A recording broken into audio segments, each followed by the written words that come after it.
और पूरी पृथ्वी पर एक बार फिर से सतयुग जैसा माहौल होगा।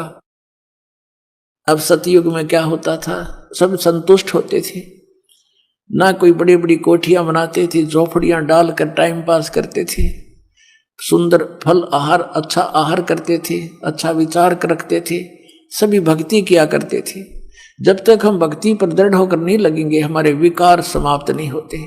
कोई न कोई बकवाद मन में लगी रहती है, कभी कोठी बनाने की, कभी कुछ और, लड़की ब्यान की तो लड़का ब्यान का, यानी विवाह तो करना ही है, लेकिन जो हमने रीतियां बना रखी हैं वो लड़का जवान होता जाता है, लड़की जवान होती जाती है, पिता और माता के छाती पर बोझ बनता चला जाता है, क्योंकि हमने ये दहेज ले और दे के हमने अपने ऊपर वजन धर लिया। अब ये वजन समाप्त करेंगे।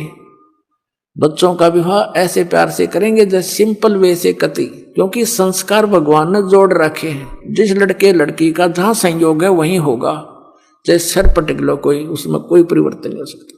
फिर जब भगवान ने ब्याह कर ही रखा है तो हम तो निमित्त बने थोड़ा सा, कि हम अपनी पुत्री का विवाह आपके पुत्र से करना चाहते हैं।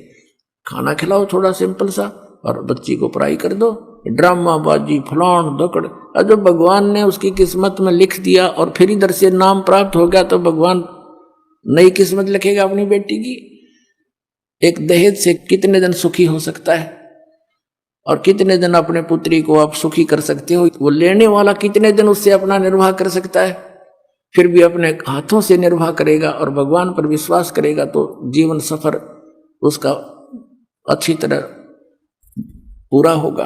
तो हम पहले से ही मालिक से डर कर चलेंगे। अगर हम किसी का धन लेते हैं तो हमारे ऊपर कर्जा बन गया, दान लेते हैं, दहेज लेते हैं, और फिर यही लेन देन के चक्कर में फिर हम उनके पशु बनकर आएंगे। आज हम दामाद बनकर ले रहे हैं, अगले जन्म में पशु बैल बनकर देंगे, गधे बनकर देंगे उनके। बता क्यों शर्म दर्द करे? तो बिना ज्ञान के कहते जैसे कर का जहर का रंग होरी हो, कहो कौन तिस खावे राम रंग होरी हो। जब आपको ज्ञान होगा कि तो विष है, इस विष को कैसे खाएं।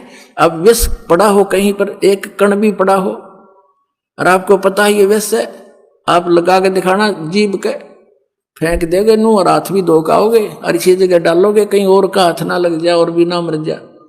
तो ये विष खा रहे हैं हम और यही भटक रहे हैं, मर रहे हैं, गधे कुत्ते बनकर सड़ रहे हैं, एक दूसरे के फिर लठ खा रहे हैं। कोई गधा बनकर खा रहा है, कोई बैल बनकर खा रहा है, कोई खच्चर बनकर लठ खा रहा है। तो ये ऐसा जुल्म, हमें ज्ञान नहीं मिला, हमें भगवान नहीं मिला, इस कारण से हम यहाँ इस काल के नकली चोचलों में उलझ के अपना जीवन नष्ट कर जाते थे।